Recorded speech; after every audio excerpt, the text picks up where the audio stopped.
Welcome to Misbehaving in Maine. I'm Dan Williams.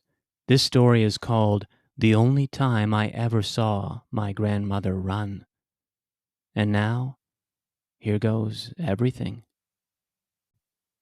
Here's how to know you've grown up. You stopped running. Kids run whenever they get a chance. Grown-ups don't. Even though grown-ups own the world and could run all the time if they wanted to. You don't see grown-ups running in graveyards or Walmart aisles or over to dead animals on the side of the road carrying a sharp stick. Never. In these situations and all others, grown-ups walk. I'm not talking about running for exercise, for rounding out the buttocks. I'm talking about running for fun. The fun is the running, and the running is the fun. Go to a family reunion, and you'll notice grown-ups acting like planets, their movements graceful, predictable, and seemingly slow, while children zip around like liberated space trash, using the no-nonsense gravity of their ponderous relatives to slingshot their way to higher speeds. Go to my family reunion and see me standing there, running nowhere, just another gas giant stuck in old patterns, helpless to escape the long cycles of life. One of my nephews has witnessed this. I know because a few months ago he asked me a telling question. "Uncle Dan, can you run?" He wasn't inviting me on a run. He was asking if I'm capable of running, if I have it in me to do better than walk. His question basically means I haven't run in front of the family in a decade. If it keeps going like this, by the time I'm a grandparent, I'll be like my grandparents, runners only in family lore. For example, the time Grandpa Fred ran to catch an evil dog who was flying through the air toward my father's face. The time Grandfather Edgar ran from a dead bear. He found it at the dump, full of trash and maggots. He ran to vomit in the privacy of the woods. The time Grammy Nancy ran to beat a mean pig with a board to stop it from murdering all the other pigs, as one does in Maine from time to time. These stories happened long before I was born. Then I was born, and yet there still wasn't a running story starring Grandmother Lucille. I could have asked her my nephew's question, "Grandmother, can you run?" But I didn't need to. I already knew she couldn't. The fastest I'd ever seen her move was on the porch swing, and even then, my legs were the motor. But then it happened. On the canvas of a perfectly forgettable day, she ran, and I saw. Mom and I were visiting, and we each brought something for the visit. Mom brought talk, and I brought my squirt gun. I squirted butterflies, bees, mailboxes, and I especially squirted my name in the dust while pretending I was peeing. I did these things forever until I became fixated on shooting Grandmother's screen door. The squirts looked fascinating on the screen, like dew on a spider's web. How could I ever stop? I was doing way more than making a watery mess inside the house. I was being an artist. One who had advanced in a leap beyond his peeing phase into a phase that truly had a chance of reaching people. Just before I pulled the trigger on another bullseye, a patch of screen about the height of a grandmother's face, Grandmother's face came into view, shadowy and with a mouth as tight as a coin slot. "No," she said, "no more." I lowered my gun. I smiled to help her remember I was me, her beloved, and said, "Sorry." She evaporated into the darkness of the house, and I continued staring at the screen, admiring my artificial dew that shone all around the dry bullseye, a look so captivating it made me forget or ignore my interaction with Grandmother. How do I know I forgot or ignored?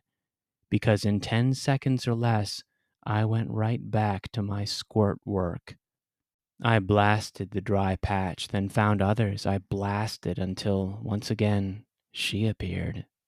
This time, grandmother was so angry her mouth had vanished completely, and she advanced beyond speech, pitching her words from her head directly into mine. I said no more. This helped me remember or acknowledge that she had said that, and I felt bad. Another smile from me, much weaker, and an honest but lame, "I'm sorry." Again, she dematerialized. And though I did feel sorry, there was one more dry patch. I had painted the rest of the screen dark and drippy and as pretty as anything in nature, all but that last parched puzzle piece that was in desperate need of refreshment. I think it's occasionally possible for children to be repeat offenders without malice. There are only so many things a child can hold in the mind at once, and a powerful desire, one that has become a need, an obsession, like throwing homemade spears at a stop sign or trying to chew an entire pack of gum all at once and not suffocate, can take up all the space the mind has to offer. Obedience is out of the question. There's no room for it. You might as well command a child to tap their head and rub their stomach and not play in traffic at the same time. You ask too much. All this to say, I was possibly innocent when I squirted that last thirsty patch of screen. I had no choice. My brain made me do it. After the deed, I stood there smiling, adoring my work, but not for long. The despair that follows accomplishment had only just begun to set in when the screen door burst open and revealed grandmother. She was all eyes, all teeth. She was wild, and she was running at me. Instead of screaming or escaping, I froze, which reveals that I am crap in a crisis. I just stood there waiting for consequences like a fool. Grandmother reached me in 3 horribly fast steps, grabbed me by the shoulders, and just before she head-butted me into oblivion, she hugged me. That's all, folks. She pulled me into a hug, as they say, and she hugged me. She didn't scream in my ear, didn't take my squirt gun and crush it to pieces between our hug. She just hugged me. Not a bear hug or the hug of a python, but a kindly hug, warm and wonderful. Then, without a word, she let me go and went back into the house. I stood there staring. I wasn't staring at the dripping screen, my masterpiece, but at the darkness beyond the screen, trying to pin down and understand the mystery I'd just experienced. Grandmother can't run, but she did. Grandmother should have punished me massively, brutally, but she didn't. Do I even know her? I stared, and the darkness grew. It expanded until it was the world and the future. A future world so full of surprises and unknowns that I felt like a stranger in it, and very small. But at least I was well connected. I was the grandson of Mystery herself. A part of me is still standing at that screen door, staring into darkness, wondering, trying to make sense of that run and the wonderful hug hiding at the end of grandmother's anger. The rest of me has gone on from that place, forever changed by it. Since that day, I've never needed to squirt a screen door again. Though, if doing so could give the gift of one more surprising hug like that from Grandmother Lucille, a hug full of all the warmth and rage of love, a hug with a running start, I'd do it in a heartbeat.